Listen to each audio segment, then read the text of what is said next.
Hi friends, అందరూ ఎలా ఉన్నారు? నేను మీ సందీప్, డైలీ వ్లాగర్. ఫ్రెండ్స్, ఈరోజు అయితే మీకు కొన్ని తెలియని విషయాలు అయితే మీకు చెప్తాను. సో ఇప్పుడు ఫర్ ఎగ్జాంపుల్ ట్రాక్ ఉంది కదా, ఇప్పుడు బండి వెళ్తుంది చూసారా? బండి మ్యాక్సిమం ట్రైన్ యాక్సిడెంట్స్ ఎందుకు అవుతాయో, మీకు ట్రాక్ పరంగా ఎందుకు అవుతాయో నేనైతే మీకు ఈరోజు ఎక్స్ప్లెయిన్ చేస్తాను. అదేవిధంగా ఇప్పుడు ఇంకోటి కూడా మీకు ఒక టిప్ చెప్తాను. ఇప్పుడు మామూలు ట్రైన్స్కి అయితే వాటి పేర్లు ఉంటాయి, సమతా ఎక్స్ప్రెస్, డిఎంయూ అని. సో గూడ్స్ ట్రైన్స్ కూడా పేర్లు ఉంటాయండి. సో ఇప్పుడు ఆ బండి వెళ్ళిపోతుంది, దానికి చూపిద్దాం అనుకున్నాను, అది పారిపోయింది చూడండి. అదేవిధంగా ఇప్పుడు ఫర్ ఎగ్జాంపుల్ నా పక్కన ఉంది కదా గూడ్స్ ట్రైన్. ఈ గూడ్స్ ట్రైన్ పేరు ఏంటో మీకు చెప్తాను చూడండి. ఎక్కడో దగ్గర రాసి ఉంటుంది, ఇదిగోండి. ఇప్పుడు ఏదైనా ట్రైన్ వెళ్తుంది అనుకోండి, ఫర్ సపోజ్ అదే ట్రైన్ అంటే గూడ్స్ ట్రైన్ అనేస్తారు. గూడ్స్ ట్రైన్ కాదు, గూడ్స్ ట్రైన్కి ఒక నెంబర్ ఉంటుంది, అదే నెంబరు, అదే దాని పేరు కూడా ఉంటుంది అనమాట. సో ఇక్కడ చూసారా, బిఆర్ఎన్ఏ అని ఉంది. సో ఈ ట్రైన్ తాలూకా పేరు వచ్చేసరికి బిఆర్ఎన్ఏ అని రాసుకుంటారనమాట. ఇన్ కేస్ దీని గురించి ఏదైనా రాయాలన్నా, ఏదైనా చేయాలన్నా, ఏదైనా ఇంటిమేట్ చేయాలంటే బిఆర్ఎన్ఏ. ఇంకా పైన సీరియల్ నెంబర్ ఉంది కదా, ఈ ట్రైన్ సీరియల్ నెంబర్ అనమాట. సో అదనమాట, ఒక్కొక్క గూడ్స్కి ఒక్కొక్క పేరు ఉంటుంది. ఇప్పుడు ఆ ట్రైన్ వెళ్ళిపోయింది కదా, దాన్ని కూడా చూపిద్దాం అనుకున్నాను మీకు. దాని పేరు వచ్చేసరికి బీటీఏపీ అనమాట. సో అలాగా ఒక్కొక్క ట్రైన్కి, ప్రతి ట్రైన్కి కూడా ఏదో ఒక పేరు ఉంటుంది. సో ఇంకా ఇప్పుడైతే మీకు నేను ట్రైన్స్ అలాగే ఎందుకు పడిపోతాయి, మేజర్ ఫ్రాక్చర్స్ వల్ల పడిపోతాయి, మైనర్ ఫ్రాక్చర్స్ కూడా అవుతాయి ట్రాక్లో. సో మైనర్ ఫ్రాక్చర్స్ ఎక్కడ అవుతాయి చెప్తాను, అలాగే మేజర్ ఫ్రాక్చర్స్ ఎక్కడ అవుతాయో కూడా చెప్తాను. మీరు కనుక కొత్తగా వస్తే మన వీడియోకి లైక్ కొట్టి సబ్స్క్రైబ్ చేసుకొని సపోర్ట్ చేయండి. సరే, అయితే ఫస్ట్ ఆఫ్ ఆల్ నేను నా సెక్షన్ అనేది చెక్ చేసుకున్న తర్వాత మీకైతే నేను ఎక్స్ప్లెయిన్ చేస్తాను. సో డ్యూటీ టైంలో వీడియోస్ తీయడం, సెల్ చూడడం ఇలాంటివి ఏంటంటే చాలా ప్రమాదకరం, ఇల్లీగల్ యాక్ట్ కింద వస్తుంది. డ్యూటీ కొద్దిగా చేసుకొని రెస్ట్ టైం ఉంటుంది కదా, రెస్ట్ టైంలో మీకు నేనైతే ఎక్స్ప్లెయిన్ చేస్తాను. Okay, let's go. ఇంకా మన సెక్షన్ చూసేద్దాం చక్కగా. Okay, let's go. ఫ్రెండ్స్, మీకు చెప్పాను కదా, ట్రైన్ యాక్సిడెంట్స్ ఎందువల్ల అవుతాయి అంటే యాజ్ పర్ ద ట్రాక్ అనమాట. ట్రాకే కాదు, ఇంకా వేరే కండిషన్స్ వల్ల కూడా అవుతాయి యాక్సిడెంట్స్. ఫస్ట్ ఆఫ్ ఆల్ మనది ట్రాక్ కాబట్టి, ట్రాక్ కండిషన్లో ట్రైన్ యాక్సిడెంట్స్ ఏ విధంగా అవుతాయి నేను చెప్తాను. సో ఇది వచ్చేసరికి గ్లూడ్ జాయింట్ అంటారనమాట. గ్లూడ్ జాయింట్ అంటే గ్లూడ్ అంటే గమ్ అనమాట, గ్లూ. ఇప్పుడు ఈ రైలు రెండు చూసారు కదా, మధ్యలో కటింగ్ ఉంది కదా. సో ఈ కటింగ్ ఎందుకు ఉందంటే, ఇప్పుడు ఈ మధ్యన ఇది చూసారా, ఒక చిన్న లేయర్ లాగా ఉంది, ఇది ప్లాస్టిక్ అనమాట. సో దీనికి టచ్ అవ్వదు. ఎందుకు టచ్ అవ్వదు అంటే, గ్లూడ్ జాయింట్ ఎందుకు వేస్తారంటే ఓన్లీ యార్డ్లోనే వేస్తారు, అంటే స్టేషన్ పరిధిలో వేస్తారు. ఎందుకు వేస్తారంటే ట్రాక్ సర్క్యూట్ ఏరియా అనమాట. అంటే దీనికి సర్క్యూట్ ఉంటుంది. ఈ వైర్లు చూసారా, ఈ వైర్లు చూసారు కదా ఎలా కనెక్ట్ అయ్యి ఉన్నాయా. సో ఇది దేనికోసం అంటే ట్రాక్ సర్క్యూట్ కోసం అనమాట. అంటే స్టేషన్ మాస్టర్ దగ్గర ఒక బోర్డు ఉంటుంది చూసారా, ప్యానల్ బోర్డు, దాంట్లో సిగ్నల్స్ అన్నీ ఉంటాయి కదా. సో ఆ సిగ్నల్స్ అన్నీ పాస్ అవ్వడం కోసం యార్డ్లోనే గ్లూడ్ జాయింట్స్ అనేవి ఉంటాయి, జాయింట్స్ని వాడతారు యార్డ్లో. సో రైల్ ఫ్రాక్చర్ ఈ గ్లూడ్ జాయింట్ ప్లేస్లో అయ్యింది అనుకోండి, గ్లూడ్ జాయింట్ ప్లేస్లో రైల్ ఫ్రాక్చర్ అయినా అది మేజర్ ఫ్రాక్చర్ కింద తీసుకుంటాం అన్నమాట.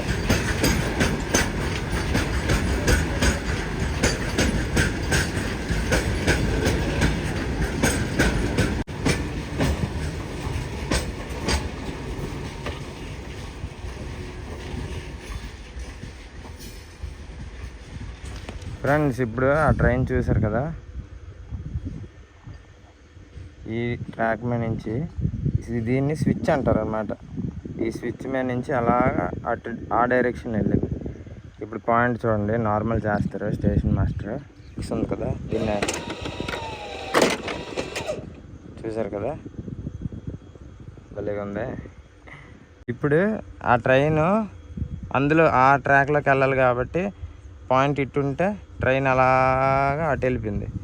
ఇప్పుడు మళ్ళీ ఎటు వెళ్ళింది, ఈ స్విచ్ ఇటు పెట్టారు కదా, ఇప్పుడు వచ్చిన ట్రైన్లు స్ట్రైట్గా వెళ్ళిపోతాయి అనమాట. సో చాలా బాగుంటుంది, విచిత్రంగా భలే ఉంటుంది అనమాట. దగ్గర నుంచి మీరు చూస్తే నిజంగా ఎంత టెక్నాలజీ చూడండి. దీన్ని టంగరేలు అంటారు అనమాట. అదేవిధంగా నేను మేజర్ ఫ్రాక్చర్ గురించి మాట్లాడాను కదా, సో ఈ టంగరేలు ఇక్కడికి ఇరిగిపోయినా సరే అప్పుడు టంగరేలు ఇన్ కేసు ఇక్కడికి ఇరిగింది అనుకోండి, చక్రం వెళ్ళగా ఎక్కకుండా స్లిప్ అయిపోయి పడిపోద్ది అనమాట. సో ఆ విధంగా కూడా యాక్సిడెంట్ మేజర్ ఫ్రాక్చర్ కింద ట్రీట్ చేస్తారు. సో ఆ బాక్స్ ఉంది కదా, అది మిషన్ అనమాట. దీంట్లో కూడా మోటార్ ఉంటుంది, దీదంతా స్విచ్ అంటారు దీన్ని. సో దీని మెయింటెనెన్స్ వచ్చేసరికి వేరే డిపార్ట్మెంట్, దాని మెయింటెనెన్స్ కూడా వేరే డిపార్ట్మెంట్. దాన్ని ఎస్ఎస్డి బాక్స్ అంటారు. ఇదంతా ఒక మిషన్ అనమాట. మిషన్ ని స్విచ్ అంటారు. సరే, ఇంకా బోల్డ్ ఉన్నాయి చెప్పాలి మీకు, వెళ్ళిపోదాం పైన.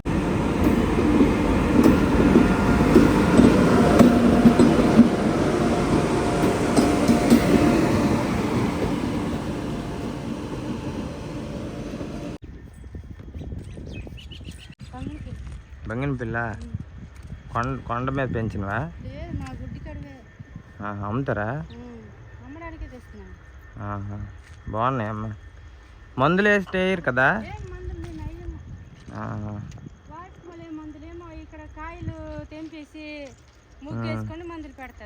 అవును, బజార్లో అమ్ముతారా?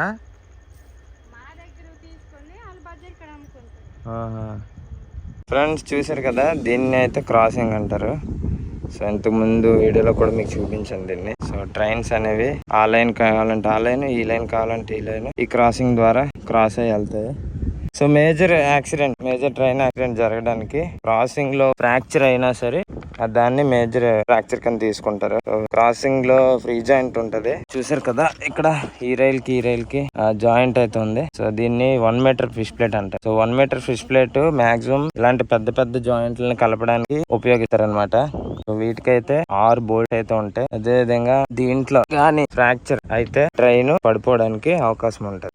ఎక్కడంటే ఇప్పుడు ఈ నోస్ ఉంది కదా, నోస్ దగ్గర ఫ్రాక్చర్ అయినా, నోస్ బర్న్ అంటే ఇక్కడ చిప్పుడు ఆఫ్ అయిపోద్ది అనమాట. ముక్కలు ఎగిరిపోయి కన్నం అయిపోయి ఇది కూడా మొత్తం పోతే అప్పుడు ట్రైన్ ఏమవుద్దంటే స్లిప్ అయిపోయి చక్రం కిందకి వెళ్ళిపోయే అవకాశం ఉంటది. ఒక్కొక్కసారి అయితే ఇక్కడ ఇలా ఇరిగిపోతుంది కూడా. ఇంత లావుగా ఉంది అనేసి అనుకుంటాం కానీ ఇవి కూడా ఇరిగిపోతాయి ఒక్కొక్కసారి, చెప్పలేం. ఇప్పుడు ఈ క్రాసింగ్ వచ్చేసరికి ఎప్పుడు తయారు చేశారో ఎప్పుడు వేసారో కూడా దీని మీద ఉంటది. చూపిస్తాను చూడండి. ఇక్కడ రాసింది కదా, DL 11/23 అని డేట్ ఆఫ్ లేయింగ్ అనమాట. వేసిన రోజు 11/11/2023 వేసారు. దీని మ్యానుఫ్యాక్చరింగ్ దీని మీద ఎక్కడ ఉంది, మ్యానుఫ్యాక్చరింగ్ కనబడదు. డేట్ ఆఫ్ లేయింగ్ ఉంది, మ్యానుఫ్యాక్చరింగ్ కనబడలేదు. మాక్సిమం 2023లో వేసారంట. ఇది 2022 లేదంటే 2021లో తయారు చేసింది అయితేనే ఉంటది. మాక్సిమం ప్రతి ఒక్క ఐటమ్ కూడా 1 ఇయర్ చేసిన 1 ఇయర్ తర్వాత వేస్తారు. దాని తర్వాత ఇది ఎన్ని రోజుల వరకు పనిచేస్తుందంటే దాని మీద ఆధారపడి ఉంటది కండిషన్. ట్రైన్స్ ఎక్కువ ట్రైన్స్ వెళ్ళి అనుకోండి బేగా అరిగిపోద్ది, తక్కువ ట్రైన్స్ వెళ్తే మెల్లమెల్లగా అరుగుతుంది. కాబట్టి ఇప్పుడైతే మాక్సిమం ఎక్కువ ట్రైన్లు వెళ్తున్నాయి. మాక్సిమం ఇది ఒక 5 ఇయర్స్ 7 ఇయర్స్ వరకు దాని తర్వాత మార్చేయాల్సి ఉంటది. అలాగే దాన్ని గ్రీన్ కలర్ లో చూసారా, దాన్ని క్రాసింగ్ చెక్ రైల్ అంటారు. అటు ఉంటది, ఇటు సైడ్ కూడా ఉంటది. రెండు వైపులా క్రాసింగ్ కి 2 వైపులా ఉంటది చెక్ రైలు.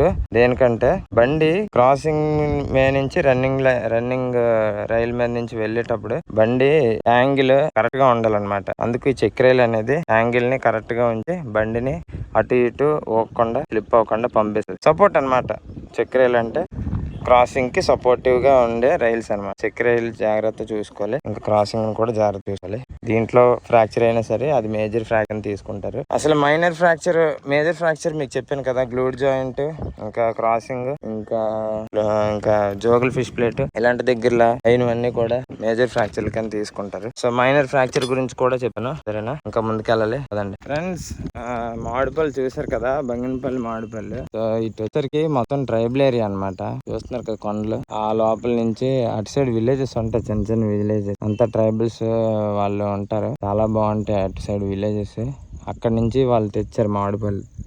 మామిడి పళ్ళే కాదు, ఇంకా రకరకాల కూరగాయలు అంటే ఎటువంటి కెమికల్స్ లేకుండా పండిస్తారు. తీసుకెళ్లి అక్కడ రోడ్ సైడ్ కోనేరు సంతలో అమ్ముతారు అనమాట. నేచురల్ గా ఉంటాయి, చాలా మంచి కూడా తింటాయి. కానీ ఇప్పుడు నేను తీసుకున్నా వెళ్ళని చెప్పి తీసుకోలేదు, తర్వాత ఎప్పుడో తీసుకోవచ్చు. సో ఇంకా మనం మైనర్ రైల్ ఫ్రాక్చర్ గురించి మాట్లాడుకుంటే, మైనర్ రైల్ ఫ్రాక్చర్ అనుకోండి, ఇప్పుడు రైలు ఉంది కదా, రైలు ఒక ఇరిగిపోయి ఒక 10 mm గ్యాప్ అనుకోండి, 10 mm లో గానీ 10 mm లోపల గ్యాప్ అయితే అది మైనర్ ఫ్రాక్చర్ కింద చెప్తారు. అదే విధంగా స్లీపర్ సపోర్ట్ ఉన్న జాయింట్ మీద అయినా సరే మైనర్ ఫ్రాక్చర్ కింద చెప్తారు. అదే 75 mm 50 mm ఫ్రాక్చర్ అయింది అనుకోండి రైలు, అది కూడా మేజర్ ఫ్రాక్చర్ కింద అవుతుంది. ఇప్పుడు మైనర్ ఫ్రాక్చర్ లో మనం క్లాంప్స్, అవి ఎమర్జెన్సీ క్లాంప్స్ అని ఉంటాయి. ఫ్రాక్చర్ అయినప్పుడు ఎమర్జెన్సీ క్లాంప్స్ మీకు చూపిస్తాను, ముందున ఉంటుంది. ప్రతి కిలోమీటర్ కి ఎమర్జెన్సీ క్లాంప్ అనేది ఉంటుంది. అది పెట్టి బండి రన్నింగ్ చేయొచ్చు అనమాట, ప్రొటెక్ట్ చేయొచ్చు మాక్సిమం. అదే మేజర్ ఫ్రాక్చర్ అయింది అనుకోండి, దాన్ని ప్రొటెక్ట్ చేయొచ్చు కానీ రిస్క్ అనమాట, చాలా రిస్క్ ఉంటది. వెంటనే మా హైయర్ అఫీషియల్ కి ఇంటిమేట్ చేసి వెంటనే అక్కడ రిపేర్ చేయాల్సి వస్తుంది అనమాట.